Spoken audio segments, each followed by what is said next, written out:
پروردگار بہروبر ان اللہ وملائکتہ یصلون علی النبی یا ایھا الذین آمنوا صلوا علیہ وسلموا تسلیما اللہم صلی علی سیدنا و نبینا و شفیعنا و مولانا محمد وعلی آل محمد وبارک وسلم۔ محترم خواتین و حضرات، السلام علیکم۔ پیام صبح کے ساتھ ایک بار پھر حاضر میں ہوں آپ کا میزبان انیق احمد۔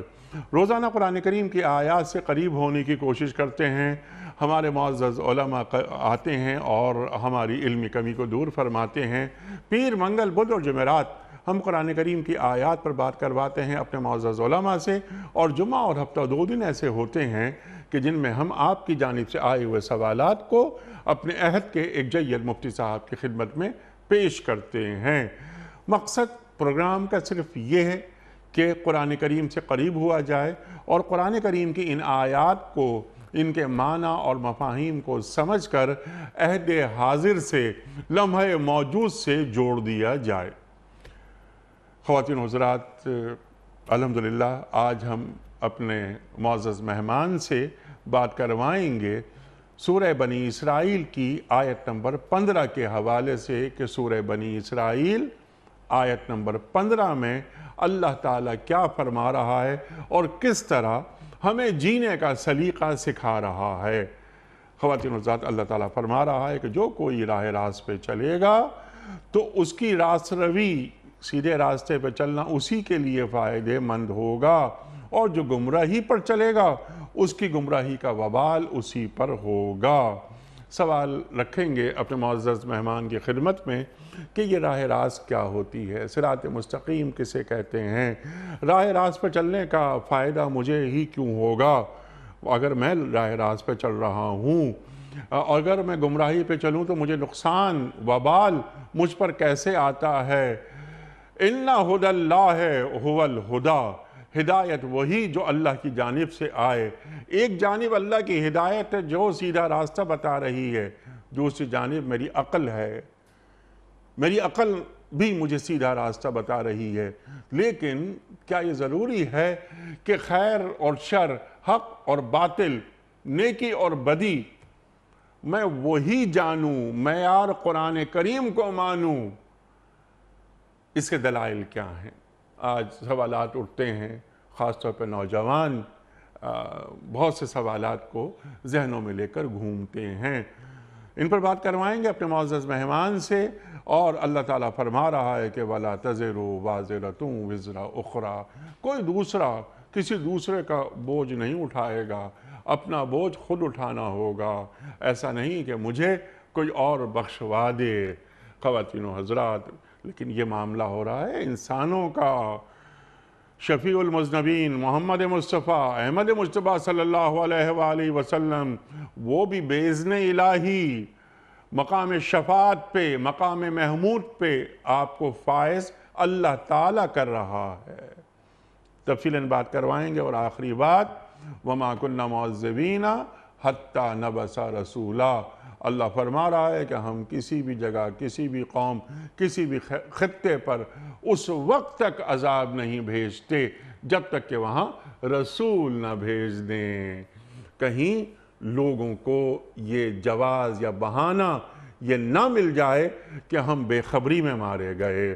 بہت سی باتیں، بہت سے سوالات اٹھیں گے، جوڑیں گے لمحہ موجود سے، حالات حاضرہ سے، کہ یہ سورہ بنی اسرائیل اور آیت نمبر 15 آج ہم سے کیا کہہ رہی ہے، ہم سے تقاضے کیا ہیں اور ہماری ذمہ داریاں کیا ہیں، یہ ہمیں بتائیں گے ہمارے ملک کے ممتاز عالم دین، مفسر قرآن، محترم ڈاکٹر سرفراز احمد آوان صاحب۔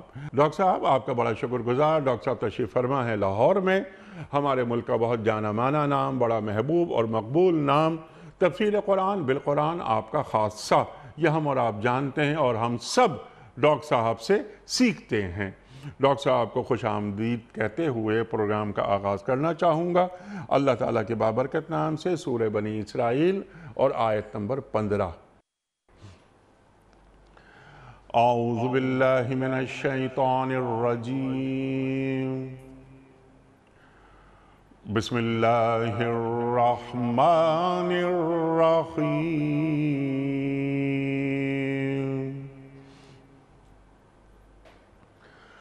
من اهتدى فإنما يهتدي لنفسه ومن ضل فإنما يدل عليها ولا تزر وازرة وزر أخرى وما كنا معذبين حتى نبعث رسولا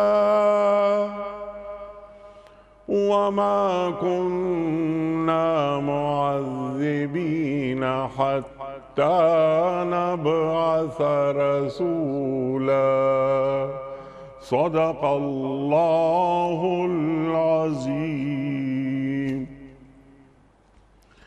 جو کوئی راہ راست اختیار کرے تو اس کی راست روی اس کے اپنے لیے ہی مفید ہے، اور جو گمراہ ہو اس کی گمراہی کا وبال اسی پر ہے۔ کوئی بوجھ اٹھانے والا دوسرے کا بوجھ نہ اٹھائے گا، اور ہم عذاب دینے والے نہیں ہیں جب تک لوگوں کو حق اور باطل کا فرق سمجھانے کے لیے ایک پیغمبر نہ بھیج دیں۔ صدق اللہ العظیم۔ خواتین حضرات، محترم ڈاکٹر سرفراز احمد آوان صاحب کی خدمت میں اس سے پہلے کہ ہم آج کے پروگرام کے حوالے سے پہلا سوال رکھیں، کوئز، کل کے پوچھے گئے سوال کا درست جواب اور آج کا سوال آپ کی خدمت میں۔ کل کا سوال یہ تھا کہ غزوہ احد میں آپ صلی اللہ علیہ وآلہ وسلم نے پہاڑ پر رہنے کے لیے کتنے ہنرمند تیر انداز منتخب فرمائے؟ درست جواب 50۔ آج کا سوال نوٹ فرما لیجئے۔ وہ کون سی قوم ہے جس کو اللہ تعالیٰ نے قرآن کریم میں سب سے زیادہ نافرمان قرار دیا؟ قوم بنی اسرائیل یا قوم سمود یا قوم نوح؟ جو درست جواب آپ سمجھتے ہوں روانہ فرمائیے۔ ہمارے فون نمبرز ہیں 00922 3452709۔ ہمارا دوسرا فون نمبر ہے 00922 343000980۔ ہمارا ای میل ایڈریس ps@dunyatv.tv۔ ہمارا SMS کا نمبر 3031 اور ہمارا واٹس ایپ کا نمبر ہے 0092 321 8250194۔ محترم ڈاکٹر صاحب، ارشاد فرمائیے، اللہ تعالیٰ کیا فرما رہا ہے؟ راہ راست کسے کہتے ہیں؟ راہ راست کا تعین کون کرتا ہے؟ ارشاد۔ الحمدللہ رب العالمین، اللہم صلی وسلم وبارک علی سیدنا و حبیبنا محمد وعلی آلہ وصحبہ اجمعین۔ علیق صاحب، جو آیہ کریمہ آج منتخب کی گئی ہے اس میں 4 جملے ہیں، اور ہر جملے میں ایک اصولی تعلیم ہے اللہ تعالیٰ کی طرف سے۔ سبحان اللہ۔ آپ نے جو بات ارشاد فرمائی سوال میں، اس میں میں عرض کروں قرآن کریم کی آیات کی روشنی میں یہ بات سمجھ آ رہی ہے، اور بلکہ سمجھائی جا رہی ہے پوری انسانیت کو، کہ ہدایت کا حقیقی سرچشمہ اللہ تعالیٰ کی ذات کریمہ ہے، اور اللہ تعالیٰ کی طرف سے نسل انسانی کی ابدی اور ہمیشہ کی رہنمائی کے لیے انبیاء علیہم الصلاۃ والتسلیمات کا سلسلہ ہمیشہ سے جاری رہا۔ چونکہ وہی جو حقیقت میں سورس آف نالج ہے، سب سے معتبر ترین سورس آف نالج، اس کے لیے اللہ تعالیٰ نے بعض محترم ہستیوں کا انتخاب کیا جو عقل کلی کے حامل۔ اللہ قرآن کریم میں فرما رہے ہیں بل یرید کل امرئ منہم ان یؤتی صحفا منشرہ، کلا، ہر ایک یہ چاہتا ہے کہ اس کو ایک کھلا صحیفہ دے دیا جائے جو اس کے لیے رہنما ثابت ہو۔ ایسا ہرگز نہیں ہے۔ ایک سسٹم ہے جس کے تحت بعض محترم اور عقل کلی کے حامل افراد کا انتخاب ہمیشہ ہوتا رہا، جن کو ہم انبیاء علیہم الصلاۃ والتسلیمات کی ذات کریمہ کہتے ہیں، ان کے ذریعے سے نسل انسانی کو حقیقی ہدایت اور رہنمائی میسر کی گئی۔ قرآن کریم کی وہ آیت آپ نے بھی پڑھی انٹرو میں کہ قُلْ إِنَّ هُدَى اللَّهِ هُوَ الْهُدَى، حقیقی ہدایت وہ ہے جو من جانب اللہ انسانوں کے لیے انبیاء علیہم الصلاۃ والتسلیمات کے ذریعے سے آئی۔ یہاں اس آیہ کریمہ میں اللہ تعالیٰ نے جو 4 اصولی تعلیمات ارشاد فرمائیں، ان میں سے پہلے جملے میں ہے من اہتدی فإنما یہتدی لنفسہ، جس نے انبیاء علیہم الصلاۃ والتسلیمات کے ذریعے سے اور خصوصاً خاتم النبیین سیدنا حضرت محمد الرسول اللہ صلی اللہ علیہ وسلم، جن کی تعلیمات ہمیشہ کی آنے والی انسانیت کے لیے ہیں، جن کی نبوت یونیورسل اور آفاقی ہے اور اب ہمیشہ کے لیے انہی کی تعلیمات نسل انسانی کی رہنمائی کا حتمی ذریعہ ہے، ان سے آنے والی جو ہدایت ہے من اہتدی، جس نے اس ہدایت کو قبول کیا، فإنما یہتدی لنفسہ، اس نے اپنے فائدے کے لیے قبول کیا۔ اب اس جملے کے 2 معنی ہیں۔ ایک معنی تو یہ ہے کہ انسان جو ہدایت قبول کرتا ہے وہ اپنے ہی فائدے کے لیے قبول کر رہا ہے، وہ اللہ تعالیٰ پر کوئی احسان نہیں جتا رہا۔ یمنون علیک ان اسلموا، اے حبیب لوگ آپ پر احسان جتاتے ہیں کہ وہ اسلام قبول کر رہے ہیں۔ قل لا تمنوا علی اسلامکم، تم اپنے اسلام کا احسان ہم پر نہ جتاؤ، بل اللہ یمن علیکم ان ہداکم للایمان، بلکہ اللہ تعالیٰ نے تم پر احسان کیا ہے کہ اس نے ایمان کی طرف تمہاری رہنمائی کی ہے، تمہیں ایمان کا نور نصیب فرمایا ہے۔ ایک معنی تو یہ ہے۔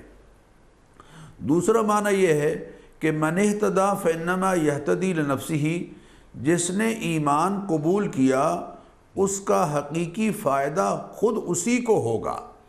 یہ نہیں ہوگا کہ باپ ایمان قبول کرتا ہے تو اور بیٹا خدا نخواستہ اس کا کفر پر ہے، کافر ہے، تو باپ کا ایمان بیٹے کے لیے فائدہ مند ہو، یا اسی طرح سے اس کے الٹ کہ بیٹا اگر ایمان قبول کرتا ہے تو باپ کا اس کو فائدہ ہو۔ یہ جو قرآن کریم میں سورہ نجم میں آیت ہے وَأَن لَيْسَ لِلْإِنسَانِ إِلَّا مَا سَعَى، اس کا حقیقی مفہوم جو جمہور مفسرین کے ہاں ہے وہ یہی ہے کہ ہر انسان کے ایمان لانے کا فائدہ حقیقتاً اسی کو ہی ہوگا، کسی اور کو نہیں ہوگا۔ جو علماء بلکہ امت کا جو جمہور کی رائے ہے وہ ایصال ثواب کے قائل ہیں کہ کوئی صاحب ایمان اگر دنیا سے رخصت کرتا ہے، انتقال کرتا ہے، اور اس کے ورثاء اس کے لیے صدقہ و خیرات کرتے ہیں یا دعا کرتے ہیں تو یقیناً اس کا ثواب اس کو پہنچتا ہے۔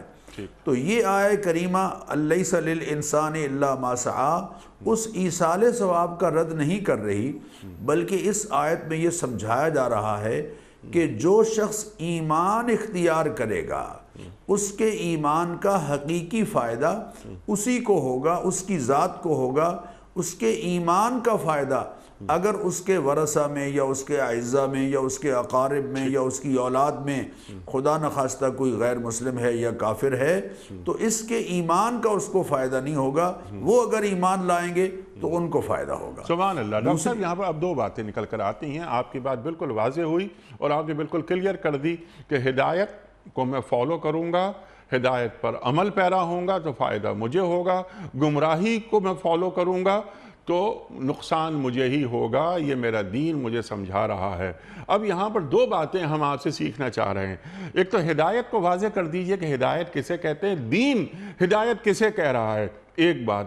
دوسری بات یہ ہے کہ میں ہدایت کو فالو کیے بغیر، ہدایت کو مانے بغیر یا ہدایت پر ایمان لائے بغیر اپنا خیر اور اپنا شر کیا میں طے کر سکتا ہوں، یا عقل انسانی اپنے لیے ان تمام مسائل کا حل پیش کر سکتی ہے کہ جو وحی خداوندی انسانیت کو تعلیم کرتی ہے۔ عقل انسانی جہاں ختم ہوتی ہے وحی کا وہاں سے آغاز ہوتا ہے۔ ہمارا ایمان ہے اس بات پر۔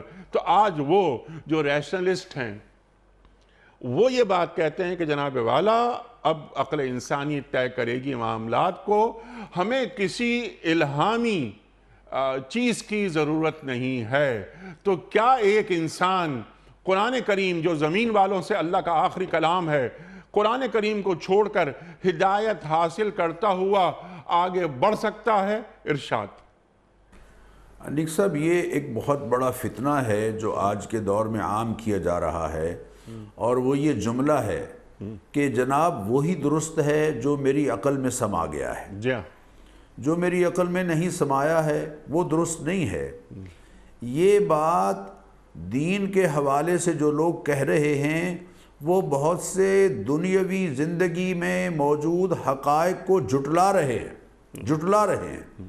دیکھیے، ہر انسان کی عقلی سطح بالکل برابر نہیں ہو سکتی۔ اللہ تعالیٰ نے ہر انسان کو مختلف عقل کی کیفیات سے اور عقل کی جولانیوں سے نوازا ہے۔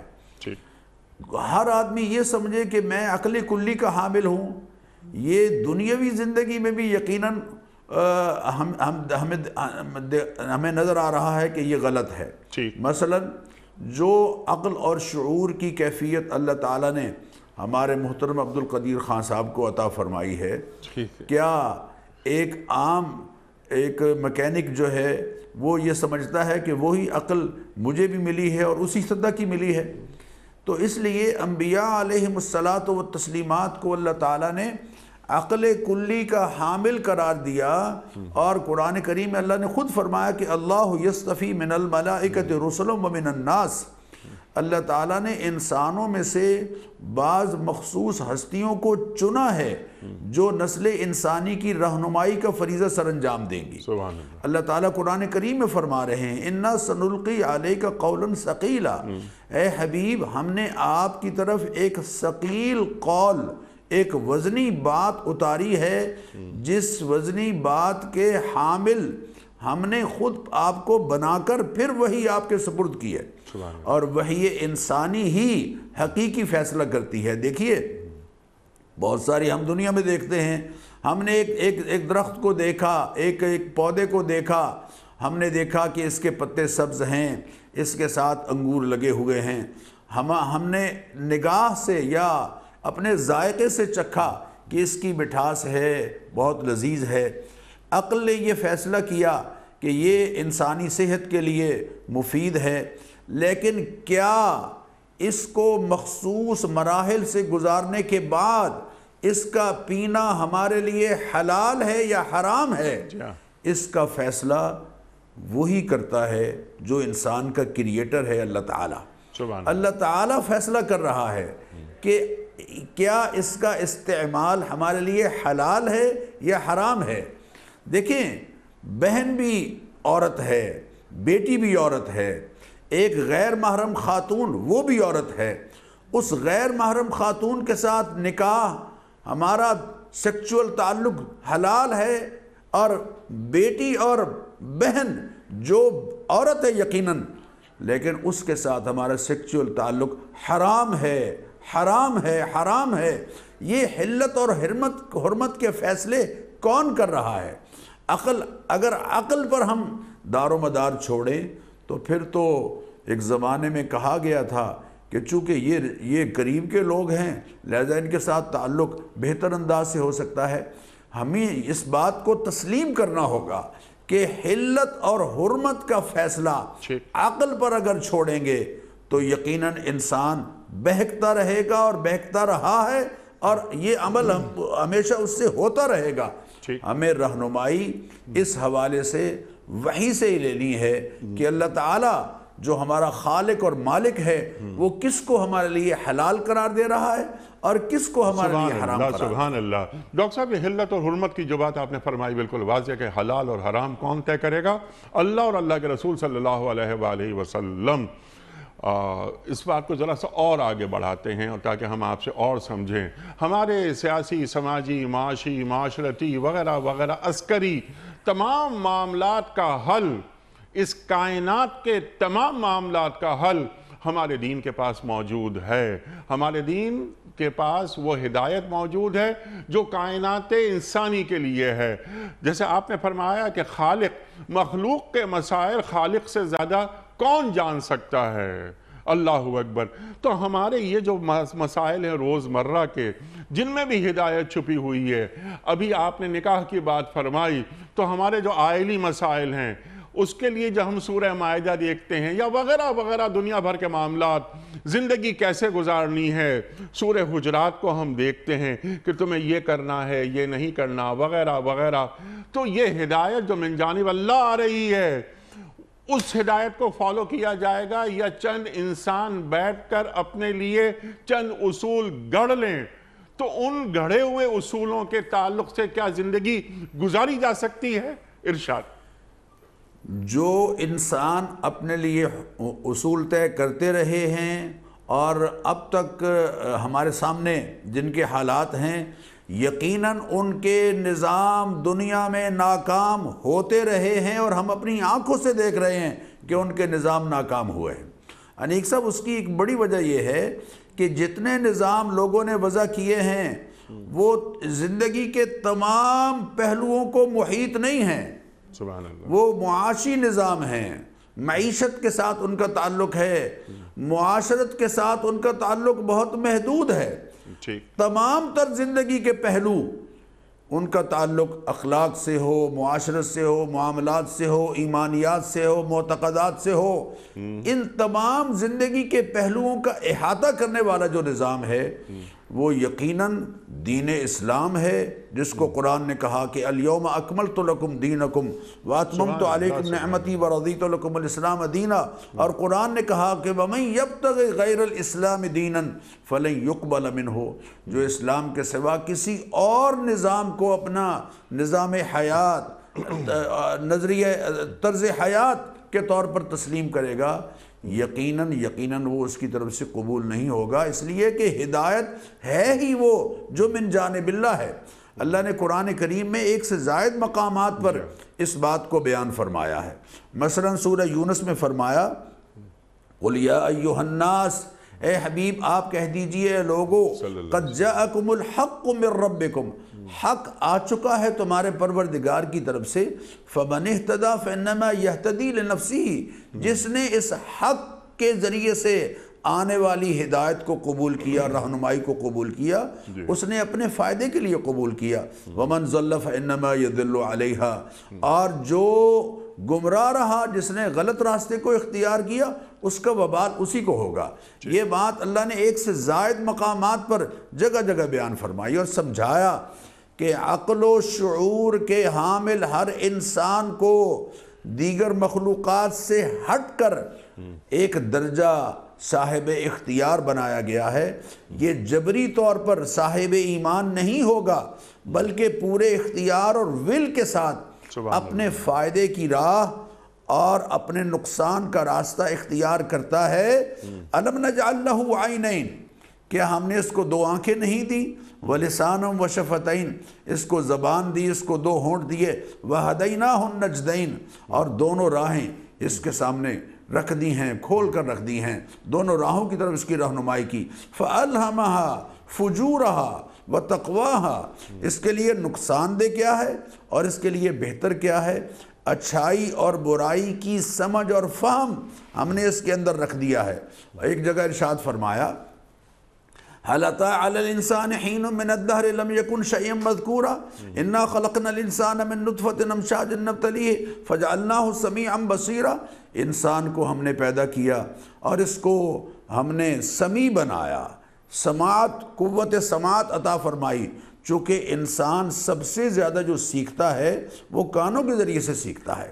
بصیرہ، پھر ہم نے اس کو بصارت عطا فرمائی اور بصیرت اور شعور عطا فرمایا، اور پھر فرمایا اِنَّا هَدَيْنَاهُ السَّبِيلَ اِمَّا شَاكِرًا وَإِمَّا كَفُورًا، ہم نے راستہ اس کے سامنے رکھ دیا، اب یہ شکر گزار بنتا ہے یا ناشکرہ بنتا ہے، یہ اس پر چھوڑ دیا، اور فرمایا وَقُلِ الْحَقُّ مِن رَبِّكُمْ فَمَنْ شَاءَ فَلْيُؤْمِنْ وَمَنْ شَاءَ فَلْيَكْفُرْ، حق تمہارے پروردگار کی طرف سے آ چکا ہے، اب جس کا جی چاہے کفر اختیار کرے اور جس کا چاہے جی چاہے ایمان لائے۔ یہ بات ان آیات میں انیک سب سمجھ آ رہی ہے کہ انسان اپنے اعمال کے نتائج کا خود ذمہ دار ہے، تقدیر کا بہانہ بنا کر اپنے آپ کو معذور قرار نہیں دے سکتا، تقدیر کا بہانہ بنا کر اپنے آپ کو معذور نہیں قرار دے سکتا۔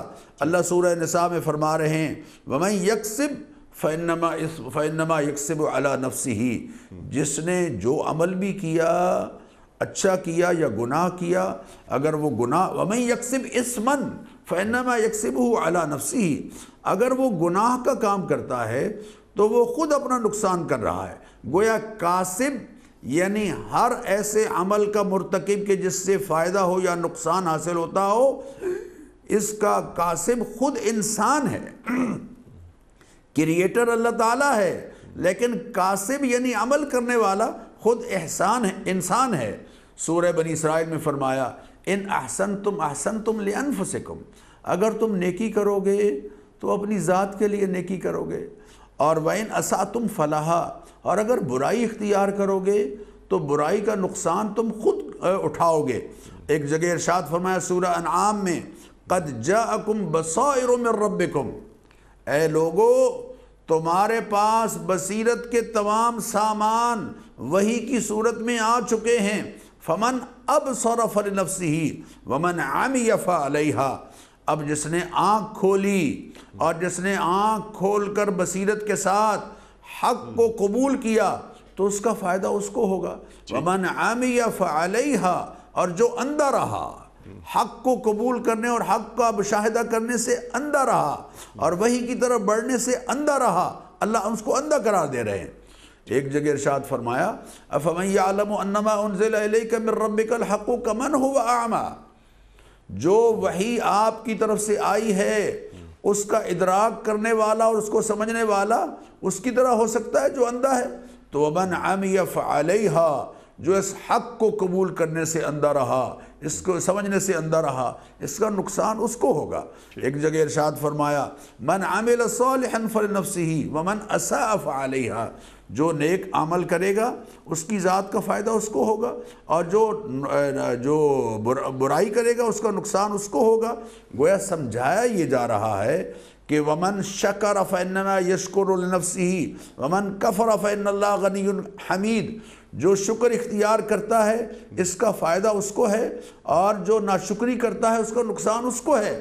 گویا انسان یہ جو آیت کے پہلے دو جملے ہیں ان میں یہ سمجھایا گیا ہے کہ اگر اچھائی اختیار کرے گا تو اس کا فائدہ اس کو ہوگا، اور اگر گمراہی اختیار کرے گا تو اس کے وبال کا وہ خود ذمہ دار ہے، کسی اور پر یہ اپنے نقصان کا بوجھ نہیں ڈال سکتا۔ سبحان اللہ سبحان اللہ۔ اور ڈاکٹر صاحب کیا اچھی بات آپ نے بتا دی ہمیں، ہدیناہ النجدین، اور اما شاکروں و اما کفورا، دونوں راہیں بتا دی گئی ہیں، خیر واضح شر واضح۔ اب تم شکر گزار بندے بن جاؤ یا کفران نعمت کرو، قرآن کریم ارشاد فرما رہا ہے۔ اور ایک اور بات جو آپ نے تعلیم کر دی ڈاکٹر صاحب، سبحان اللہ سبحان اللہ، ہدایت جبری نہیں ہوتی، ہدایت مسلط نہیں کی جاتی، دونوں راستے تمہارے سامنے ہیں۔ اللہ تعالیٰ فرما رہا ہے کہ تم پر ہے، تم چاہو تو ہدایت لے لو، اور اگر تم نہیں چاہتے تو ٹھیک ہے، تم کفر کرو، لیکن وہ پیش ہونا ہے اللہ کے سامنے۔ ڈاکٹر صاحب یہاں پر دو بڑے موضوعات باقی ہیں ہمارے پاس۔ وَلَا تَزِرُ وَازِرَةٌ وِزْرَ أُخْرَى، آپ نے کچھ تو اشارتاً بات فرما دی، میں چاہتا ہوں ذرا اسے کھولیں کہ کوئی دوسرا کسی کا بوجھ نہیں اٹھائے گا، ہمیں اپنا بوجھ خود اٹھانا ہے۔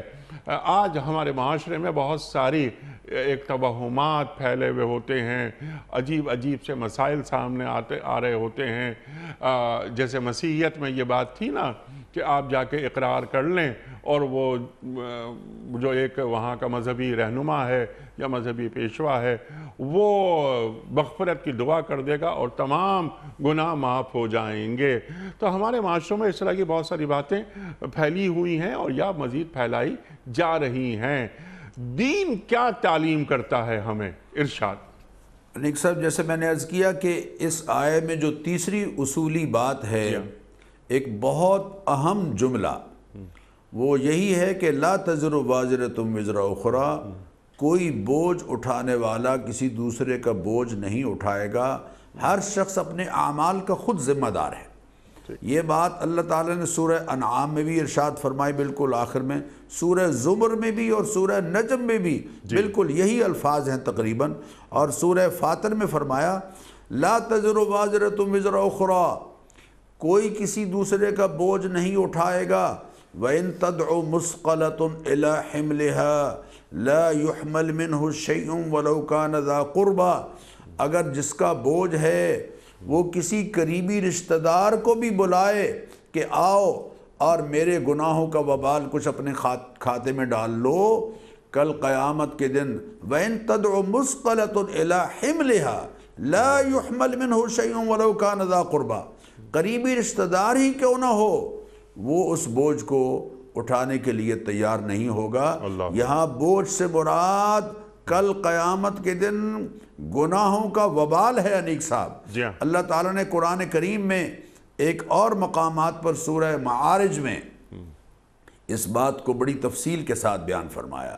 اللہ فرماتے ہیں لا يسأل حمیم حمیما یبصرونہم، دونوں گہرے دوست ایک دوسرے کو دیکھ رہے ہوں گے، یبصرونہم، ان کو دکھایا جائے گا یہ تمہارے رشتہ دار ہیں، یہ تمہارا انتہائی جگری یار اور دوست ہے، اور بوجھ اٹھانے کے بارے میں ان سے نہیں پوچھا جائے گا۔ یود المجرم، مجرم اس بات کو پسند کرے گا، لو یفتدی من عذاب یومئذ ببنیہ، کاش کہ میرے اس عذاب کے بدلے میں میرے بیٹوں کو، وصاحبتہ، میری اہلیہ کو، وأخیہ، میرے بھائیوں کو، وفصیلتہ التی تؤویہ، اور وہ میری برادری اور رشتہ دار جو مجھے پناہ دیا کرتے تھے دنیا میں، جرائم کرنے کے بعد بھی میں ان کے پاس آ کر چھپ جایا کرتا تھا اور ان کی پناہ میں آ جایا کرتا تھا۔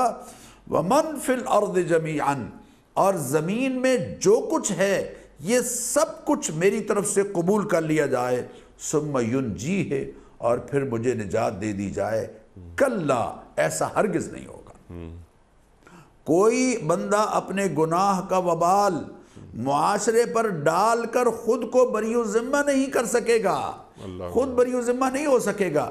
اللہ تعالیٰ قرآن کریم میں فرماتے ہیں کہ کافر کہیں گے، سورہ زخرف میں ہے، کافر کہیں گے انا وجدنا آباءنا علی امت وانا علی آثارہم مہتدون، اے پروردگار ہم نے تو اپنے باپ داداؤں کو دیکھا تھا کہ وہ اس طریقے پر اور اس دین پر گامزن تھے، اور ہم نے ان کی رہنمائی میں ان کی اقتداء کرتے ہوئے اسی بات کو قبول کر لیا۔ اللہ تعالیٰ ان کے اس عذر کو اور اس بری ذمہ ہونے کی جو بات وہ کر رہے ہیں اس کو قبول نہیں کریں گے۔ ہاں یہاں ایک وضاحت بہت ضروری ہے انیک صاحب، وہ یہ کہ غلط راہ پر ڈالنے والے، غلط راہ پر ڈالنے والے، اسی طرح خیر کی راہ پر ڈالنے والے جو لوگ ہیں ان کے نامہ عمل میں ان کی پیروی کرنے کا بوجھ بھی ہوگا اور ان کی پیروی کرنے کا اجر بھی ہوگا۔ سبحان اللہ۔ اگر کسی نے غلط راہ پر ڈالا ہے تو محبوب کریم علیہ الصلوۃ والتسلیمات فرما رہے ہیں من سن فی الاسلام سنتا حسنتا، جس نے عمدہ طریقے کو یعنی تعلیمات نبویہ کو معاشرے میں رواج دیا، سنت نبوی کو زندہ کیا، تو فلہ اجرہا و اجر من عمل بہا، اللہ اس کو بھی اجر دیں گے، اور وہ تمام لوگ جو اس کی رہنمائی کے نتیجے میں سنت نبوی پر عمل کرتے رہے، اللہ ان کا اجر، ان کے اجر میں کمی کیے بغیر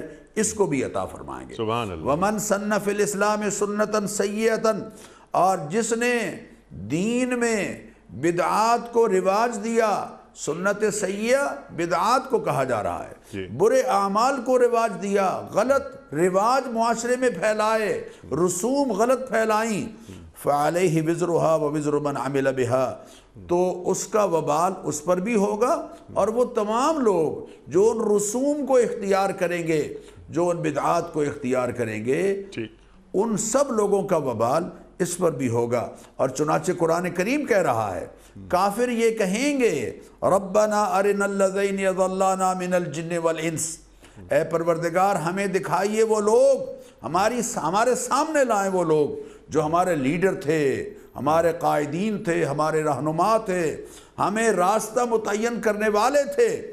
اضلانا، انہوں نے ہمیں گمراہ کیا ہے، من الجن والانس، انسانوں میں سے بھی تھے، جنات میں سے بھی تھے، نجعلہما تحت اقدامنا، آج ہم ان کو اپنے پاؤں تلے رون گے، لیکونا من الاسفلین، تاکہ وہ گھٹیا ترین ہو جائیں۔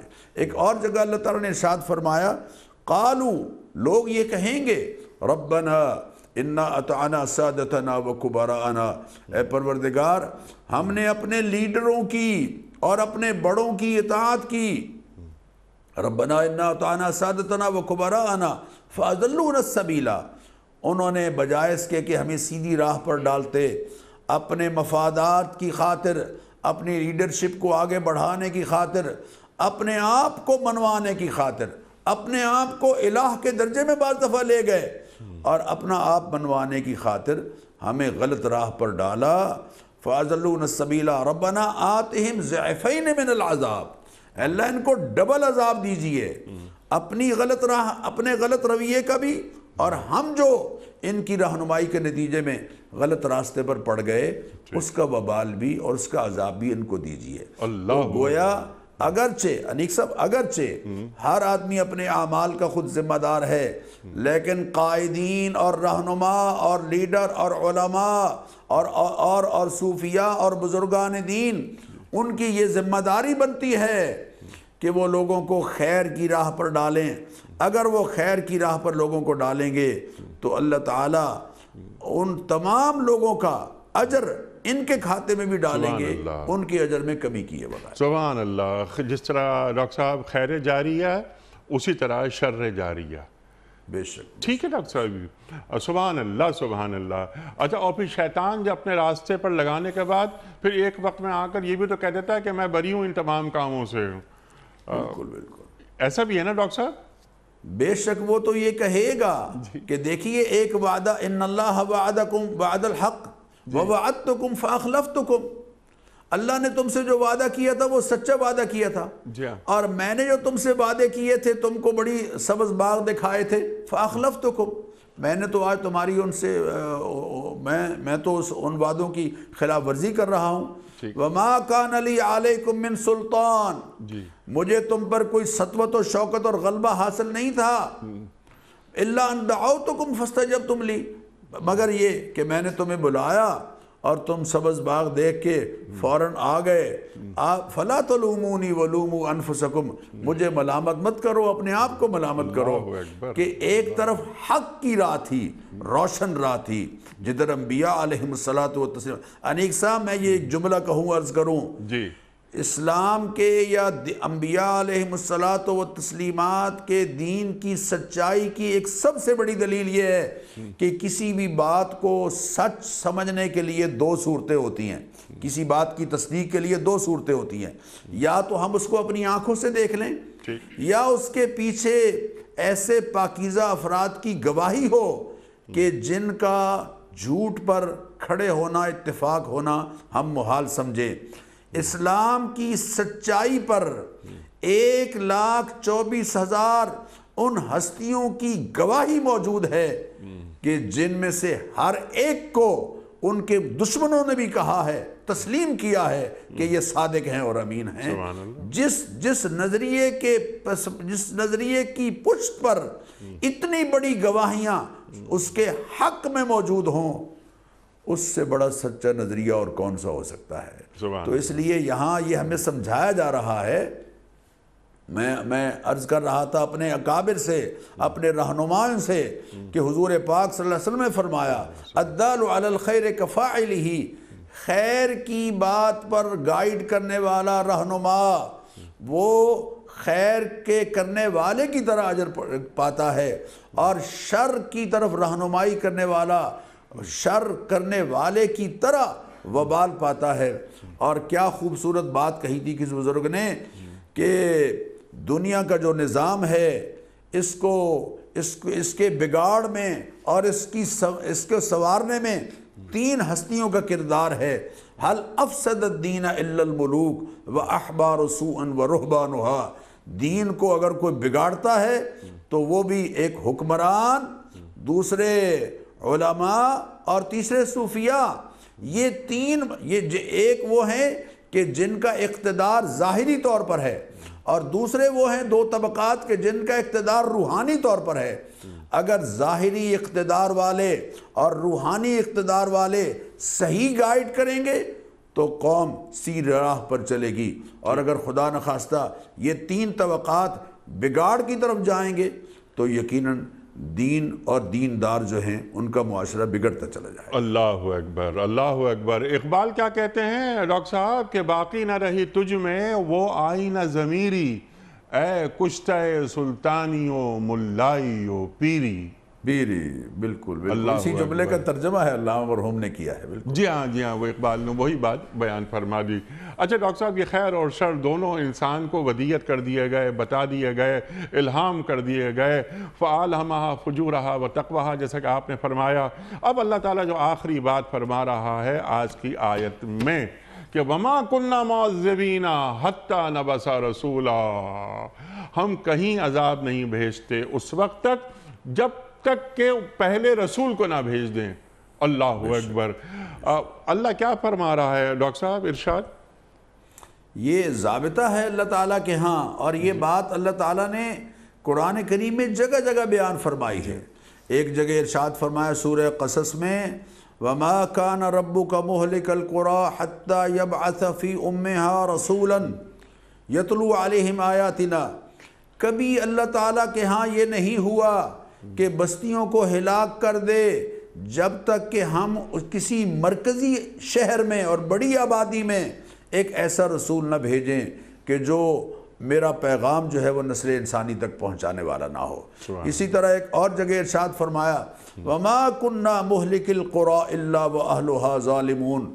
بستیوں پر جب بھی ہلاکت آتی ہے پروردگار کی طرف سے تو وہ اس وجہ سے آتی ہے کہ وہاں کے رہنے والے ظلم شروع کر دیتے ہیں، اور ظلم حق تلفی اللہ کا حق تلف ہو رہا ہو اور اللہ کی مخلوق کا حق تلف ہو رہا ہو تو یہ چیز بھی بستیوں میں عذاب کا ذریعہ بنتی ہے.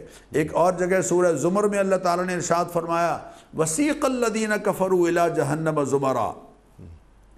جب اللہ تعالیٰ کے نافرمانوں کو گروہ در گروہ جہنم کی طرف لے جایا جا رہا ہوگا حتیٰ اذا جاؤها فتحت ابوابها، اور دروازے جب کھلیں گے وقال لهم خزنتها، تو وہاں کے جو نگران ہیں وہ لوگوں سے پوچھیں گے الم یاتکم رسول منکم یقصون علیکم آیات یتلون علیکم آیات ربکم، کیا تمہارے پاس تمہارے ہاں انبیاء علیہم الصلاۃ و تسلیمات نہیں تشریف لاتے رہے جو تمہاری رہنمائی کریں اللہ تعالیٰ کی آیات اور احکام تمہیں سنائیں وَيُنذِرُونَكُمْ لِقَاءَ يَوْمِكُمْ هَذَا، اور آج کے دن کی ملاقات کے حوالے سے تمہیں خبردار کریں اور ڈرائیں. قَالُوا بَلَا وَلَكِنْ حَقَّتْ كَلِمَةُ الْعَذَابِ عَلَى الْكَافِرِينَ. وہ کہیں گے ہاں کیوں نہیں، آتے رہے ہیں لیکن ہم نے ان کی بات نہیں مانی. سورہ ملک میں اللہ تعالیٰ فرما رہے ہیں کلما القی فیہا فوج، جب جہنم میں لوگوں کو ڈالا جا رہا ہوگا سألہم خزنتها، تو وہاں کے جو داروغے ہیں وہ لوگوں سے پوچھیں گے الم یاتکم نذیر، کیا تمہارے پاس کوئی خبردار کرنے والا نہیں آیا؟ قالوا بلا قد جاءنا نذیر، لوگ کہیں گے ہاں ہاں ہمارے پاس خبردار کرنے والے آتے رہے، لیکن قد جاءکم نذیر فکذبنا، اور لیکن ہم نے انہیں جھٹلایا اور ہم نے یہ کہا وقلنا ما، اور ہم نے یہ کہا کہ اللہ تعالیٰ نے کچھ نہیں اتارا ہے ہم کیوں مانیں. اسی طرح اللہ تعالیٰ اہل کتاب کو خطاب کرتے ہوئے فرما رہے ہیں یا اہل الکتاب، اے اہل کتاب، یہود و نصارہ کو خطاب کر کے کہا جا رہا ہے قد جاءکم رسولنا، آ چکے ہیں تمہارے پاس ہمارے رسول سیدنا حضرت محمد الرسول اللہ صلی اللہ علیہ وسلم، یبین لکم علی فترۃ من الرسل، انبیاء کا سلسلہ جو درمیان میں منقطع ہوا رہا، اس دور کے گزرنے کے بعد اب آ چکے ہیں تمہارے پاس حقائق بیان کرنے کے لیے، حق کو بیان کرنے کے لیے، اللہ کی تعلیمات کو بیان کرنے کے لیے، ان تقولوا ما جاءنا بشیر ولا نذیر، تاکہ تم یہ نہ کہو کہ ہمارے پاس کوئی خوشخبری سنانے والا اور کوئی ڈرانے والا نہیں آیا، فقد جاءکم بشیر ونذیر، تمہارے پاس بشیر بھی آ چکے ہیں اور تمہارے پاس نذیر بھی آ چکے سبحان ہیں۔ اللہ۔ انسانی معاشرے کی اصلاح کے لیے انیس صاحب انبیاء علیہ السلام تشریف لاتے رہے، البتہ انفرادی طور پر انسان کے اندر کا رسول، اس کی عقل ہے، عقل سلیم، جس سے بروئے کار لا کر خالق کی پہچان حاصل کی جائے۔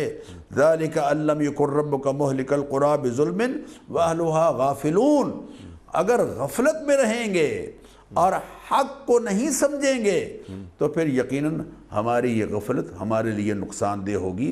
اللہ قرآن کریم میں فرما رہے ہیں ان اللہ لا یغیر ما بقوم حتی یغیروا ما بانفسہم، لوگ جب تک اللہ کی نعمتوں کی ناقدری نہیں شروع کر دیتے، آج ایمان کو ہم نعمت نہیں مان رہے انیک صاحب، ہم دنیا کی نعمتوں پر اللہ کا بڑا شکر ادا کرتے ہیں کبھی کبھی، اگرچہ اس کی بھی توفیق ہمیں زیادہ ہونی چاہیے جو کہ وہ اضافے کا ذریعہ ہے یقیناً، لیکن ایمان کی جو نعمت میسر آئی ہے وہ سب سے قیمتی ترین نعمت ہے انیک صاحب۔ اعمال کو وزنی بنانے والی، اعمال کو قدر و منزلت کے لائق بنانے والی جو چیز ہے وہ ایمان ہے۔ اس ایمان کی نعمت کی اگر ہم ناقدری کریں گے تو اللہ فرماتے ہیں جب تک یہ ناقدری نہیں کریں گے لا یغیر ما بقوم، تو ہم بھی اپنی نعمتوں کے دروازے ان پر بند نہیں کریں گے، اجر کے دروازے ان پر بند نہیں کریں گے۔ ہمیں چاہیے کہ ہم اس بات کو تسلیم کریں کہ ہمارے پاس اللہ کے رسول سیدنا محمد الرسول اللہ صلی اللہ علیہ وسلم کی طرف سے حق آ چکا ہے، اور حق اللہ عطا فرمانے کے بعد بلکہ ہمارے لیے تو ایک اور اعزاز ہے کہ ما کان اللہ لیعذبہم وانت فیہم، اے پیارے جب تک آپ ان میں ہیں ہم ان کو عذاب نہیں دیں گے، وما کان اللہ معذبہم وہم یستغفرون، اور جب تک یہ استغفار کرتے رہیں گے تب بھی ہم ان کو عذاب نہیں دیں گے۔ تو یہ تو ہمارے لیے امت مسلمہ کے لیے ایک اضافی انعام ہے جو اللہ نے اس امت کو عطا فرمایا ہے۔ سبحان اللہ، سبحان اللہ، سبحان اللہ۔